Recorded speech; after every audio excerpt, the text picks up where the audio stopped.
कर्ण कुंती का पुत्र था। पांडु के साथ कुंती का विवाह होने से पहले ही इसका जन्म हो चुका था। लोक लज्जा के कारण उसने ये भेद किसी को नहीं बताया और चुपचाप एक पिटारी में रखकर उस शिशु को अश्व नाम की नदी में फेंक दिया था। इसके जन्म की कथा बड़ी विचित्र है।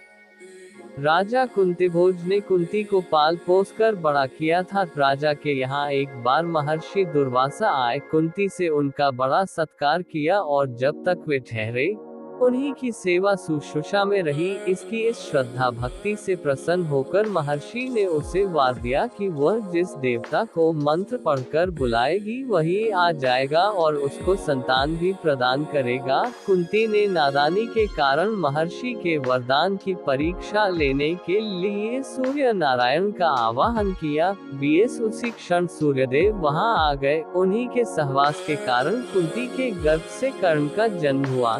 जब पिटारी में रखकर इस शिशु को उसने फेंक दिया तो वह पिटारी बहती हुई आगे पहुंची। वहां अधीर ने कौतूहलवश उसे उठा लिया और खोलकर देख तो उसमें एक जीवित शिशु देखकर वह आश्चर्य करने लगा।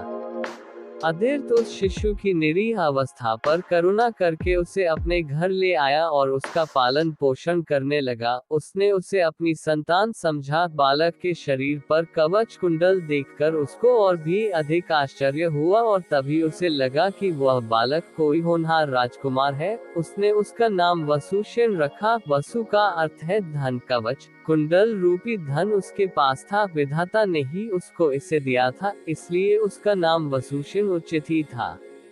वसुसेन जब कुछ बड़ा हुआ तो उसने शास्त्रों का अध्ययन करना आरंभ कर दिया। वह सूर्य का उपासक था। प्रातः काल से लेकर संध्या तक वह सूर्य की उपासना ही किया करता था। दानी भी बहुत बड़ा था। उपासना के समय कोई भी आकर उससे जो कुछ भी मांगता वह बिना हिचकिचाए उसको दे देता था। अमूल्य से अमूल्य वस्तु से उसको मोह नहीं था। उसका गौरव तो दानवीर कहलाने में था और अपने कृत्यों से उसने वास्तव में ये सिद्ध भी कर दिया कि वह दानवीर था। उसके समान दानी कौरवों और पांडवों में और कोई नहीं था। उसका परिचय तो हमें उस समय मिलता है जब इंद्र ब्राह्मण का वेश धारण करके उसके पास उसकी अमूल्य निधि कवच कुंडल मांगने गया था। उस समय कर्ण ने देवराज का स्वागत किया था और सहर्ष अपने कवच कुंडल उतारकर दे दिए थे।